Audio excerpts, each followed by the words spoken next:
Well, good evening, good evening, good evening. How is everyone? I am your host, Apostle Rachel Dixon, and you are tuned in to Fatal Distractions. Let's chat. I have a very special guest this evening, a very, very dear friend.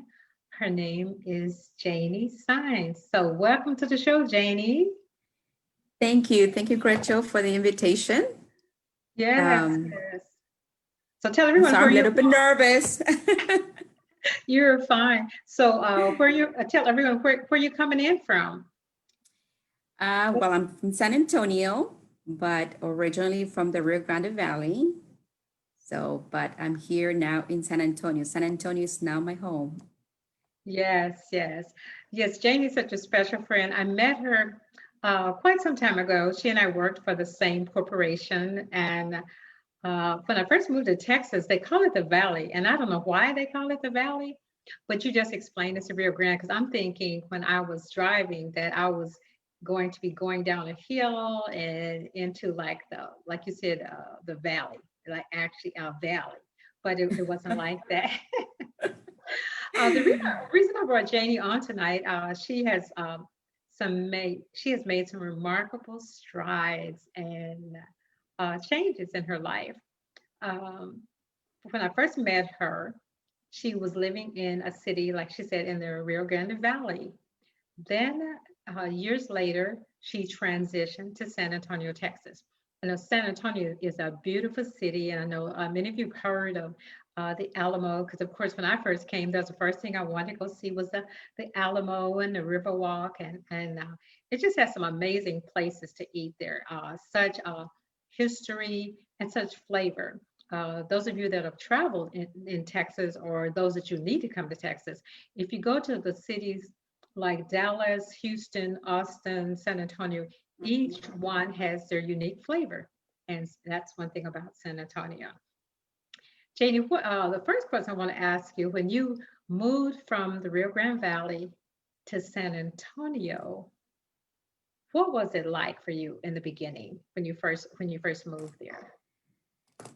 I think just like I guess every, and I may speak for some of the people in the valley that growing up in a small cities because it's like you don't have to drive too far by the time you're ready to the next town. So the big city in the valley is McAllen, um, maybe Mid Valley, Harlingen, or Bronzeville, and the popular area for a lot of the college students and people that go on vacation is South Padre Island.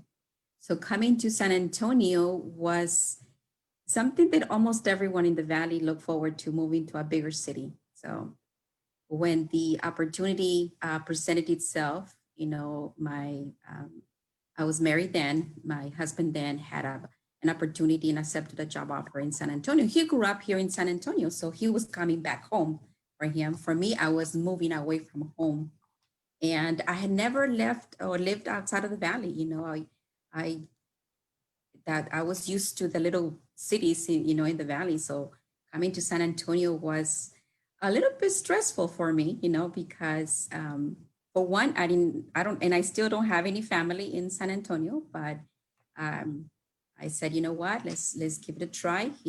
I needed to support his decision then, and we made the transition, but it was quite an adjustment.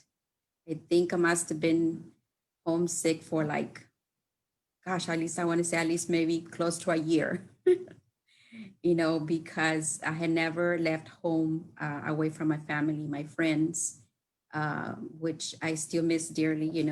But I came to a city and I made more friends, like yourself and the people that I work here in San Antonio, with. So it was a transition, but it was a little bit challenging for me that I thought, oh my gosh, what did I do? Do I go back home or not? But I made a decision to make San Antonio my home because my son adjusted to the school system here very well. He adapted to that very well. So I thought, you know what, I'm gonna tough it out. God put me here for a reason, and I'm gonna find a way to make it work, and I did. I really And that's did. good because, and for those of you that are listening, she came from, I want to say the town, probably what, 5,000 people, 10,000 people, that you Uh, moved. a little bit more than that, yes. But I grew up, you know, my teenage years in Westlaco. That's where I graduated from. And then I transitioned. I was working in McAllen. Then when I got married, we bought our home in Far. So that was the little city that I moved away from, coming to San Antonio. Right. And it's always a transition, like you said. But one of the things is that at the time that you did something that many women don't want to do, you left your family, but you were trying to support your then husband, who's now your ex-husband, but you Right. you came to support him. And that's huge because sometimes those of us women, we don't want to leave our family, don't want to leave our friends because but you did, and that's one of the the attributes of one of the things they talk about when you get married is being willing to submit. So that was amazing. And then the idea that you moved from a small town into a major city. And those of you that are watching, I know there are some of you that have been contemplating, you want more, in for your life, and there's more opportunities in the larger cities, and you're afraid. But just know that if God put it in your spirit and this is something you want to do, what happens if you don't step out and you don't do it? It's a great opportunity. And when you hear Janie talking about how she moved, it wasn't like she moved away from her family when she was a teenager. This has happened over, I would say, probably within the last 10 years that she moved to San Antonio. She moved to San Antonio as a wife and a mother, and now she's a single mother. So what happened, Janie, during this time? Now that you're homesick, your parents are back home, and you're in the city. How did you transition? Because oftentimes we go back to that's comfortable. We would move. Something happened. I can't make it. I've been married. Now I'm single. And I already don't like this big city. I'm just gonna go back home. So what happened to make you decide to just stay and just tough it out yourself in San Antonio?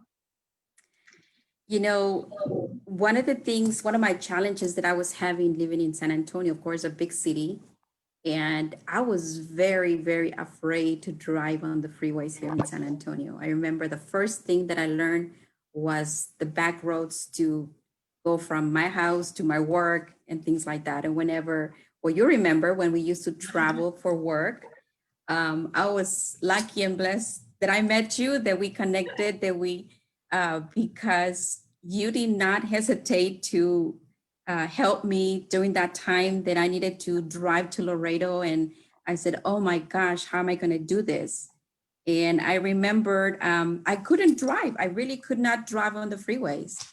And I reached out to some of my colleagues here in San Antonio, but they were asked, oh, well, you can meet me here. And I was thinking, okay, how do I get to that point, to be able to meet them?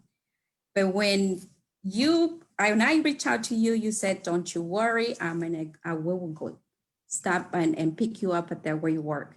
I was like, oh, I took a deep breath and I said, oh my gosh, dear Lord, thank you, because I don't know how to do it. I was already thinking, and Laredo does not have a big airport where you can say, I'm going to book a flight and drive.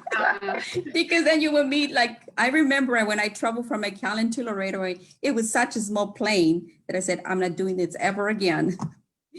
But, to be honest with you, Gretchen, I remember when I was transitioning from being married to be a single parent. I remember I used to just go to Sunday service and just go and sit at church for at least 15, 20 minutes before the service started. And I would just say my prayer and connect. And I felt that connection. I felt that peace, and then every time I reach out to somebody like yourself or other people, it says, you're going to be fine. You're going to be fine. And I said, yes, of course I'm going to be fine, because we women are strong, and we can make this happen, we're going to be fine.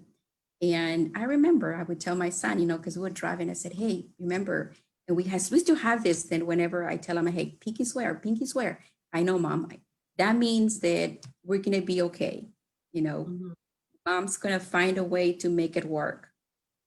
And I don't know what happened. By the time I realized, I was already driving on the freeways. I remember I met a friend of mine from the area where I used to live. And every time her name is Lupita, and she was a teacher when I met her.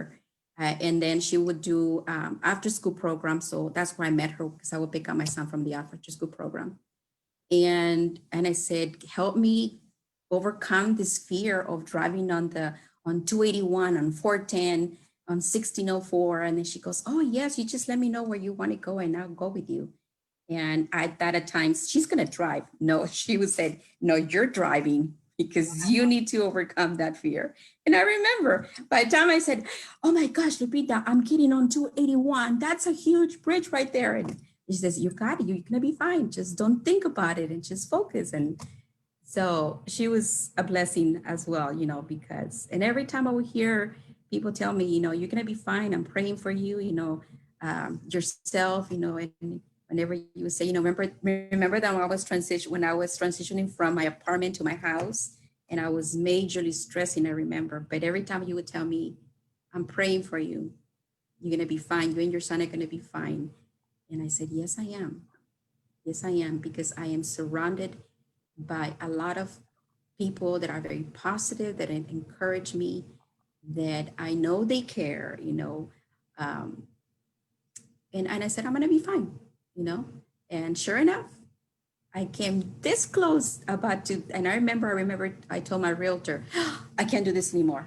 Just call it off. It's too much, and I was still going through my divorce. I was going through trying to buy my house, and then she says, just give me your okay, and I will continue with the process. It fine, go ahead and do it. And I remember when I got approved, and I called you. Remember, I called you and I said, I got approved. Yes, I'm gonna get into my home.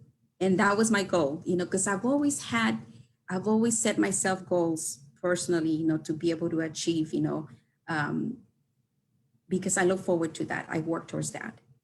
And I feel that I need that to prove myself that I can do it. Even though I know I can do it, but I need to prove myself that I can do it. So every single time, um, I have to think of something. What can I do? What can I do around the house? And maybe it's a project that that I'm gonna work towards that, so I can feel accomplished, even though I think I'm already accomplished, in my career, my life, my son, we're in a good, you know, position in our lives, so, but I still want to have that motivation, that drive to do more. So, and that's my character. And it's so exciting. I'm laughing because I was thinking back. Those of you that are watching, you're watching Fatal Distraction List Chat with me, your host Gretchen Dixon, and my special guest, Janie Saenz. Yeah, I remember picking Janie up in San Antonio, and we had to drive to Laredo, which Laredo, Texas. We would get off at exit, I believe it's like 3, which means we were 3 miles from the Mexico border. It was fun times. I love Laredo. But when we first got on the interstate, or Interstate 35, she would always hold on. No, I don't drive that fast, but I drive a speed or so. But she would always hold on to my. She couldn't do it, and I remember her feeling bad for her son when they first moved there to San Antonio. I think it was how was he, about 10 maybe when you moved there? No, he was about 11 or 12 when we 12. moved to San Antonio. He Yes, would get he's invited. 70 now. Yeah, I can't believe he's 17 now. And he would get invited to birthday parties, and he would tell his friends that he couldn't come because my mom doesn't drive the freeway. I remember that, and she took the streets. I remember when my mother moved to California, she did the same thing. She would just take. She knew her way to work. She didn't care if it was the long way. She took the streets and the red lights. But that's what my mom did when she first moved to California. So So I'm excited to hear, Janie, that you are driving and you've accomplished so much. And it's such an encouragement for those of you that may, whether you're male or female, that may have gone through a divorce, your life is not over. As Yeah. long as you, I always say, as long as you have breath in your body, you still have time to accomplish whatever you decide to do. And one thing I like what Janie just said, she always challenged herself. She always sets goals. And as long as you have a goal or target, then you're going to be here for a long time. Because to me, when you don't have anything to live for, you don't have any goals, you don't have any vision, then what's the point? So I love the idea that you set goals and I've noticed even planted a few little flowers in your yard and you've done a few projects at your house. So that's a blessing. Now that COVID, a lot of things have happened. How has the COVID transition for you? What has transpired since the world we've been dealing with, the COVID, pandemic? So unfortunately, I'm one of those that my job was affected by COVID-19 because when everything started, then the corporation that I was working for, um, we had a freeze, hiring freeze, and that was my role. I was a recruiter for them. So unfortunately, I was one of those that got affected by it. So I have been home all this time, but I have taken this opportunity as to be able to possibly explore other things other than, you know, um, banking, because I used to work for a bank.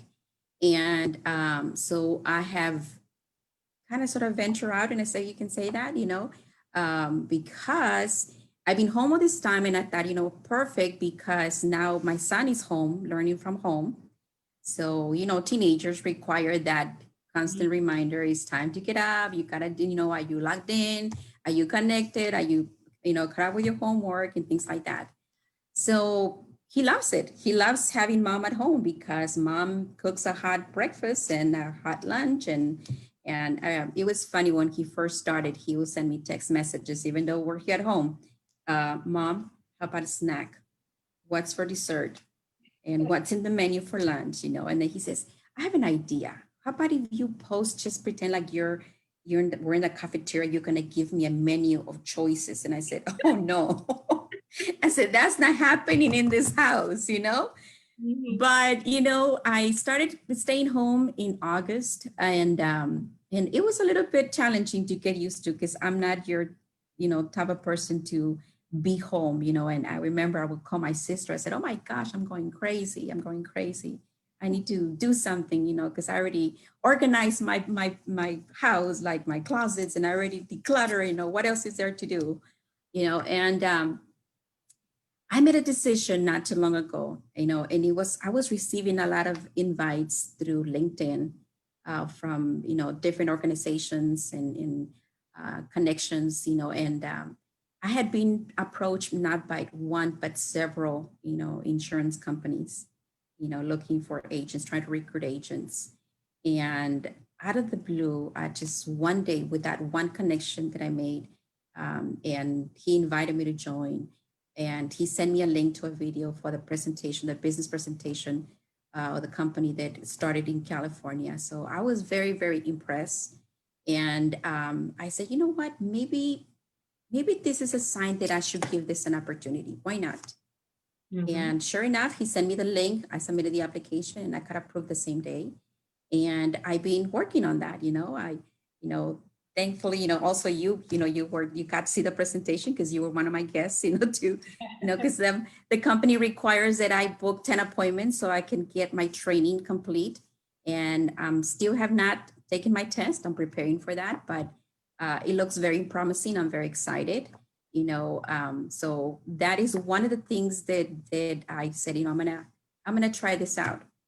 Then shortly after that, actually last week, when I became unemployed, I kept on applying for different jobs, different companies. Nobody was calling, no emails, no calls, no nothing, and then last week I was one of the directors from United Way here in San Antonio.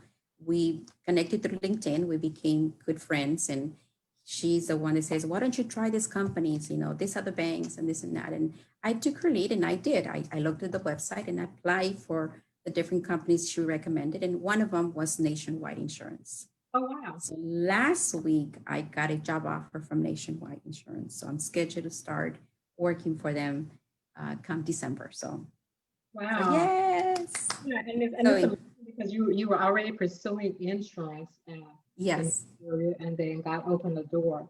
And one of the great things that you shared is that though you were home, that's how I always talk about how you can take lemon and make lemonade. Where yes, it was different for you because as long as I have known you, these about 14 years, that it's you've always busy doing something, and especially working.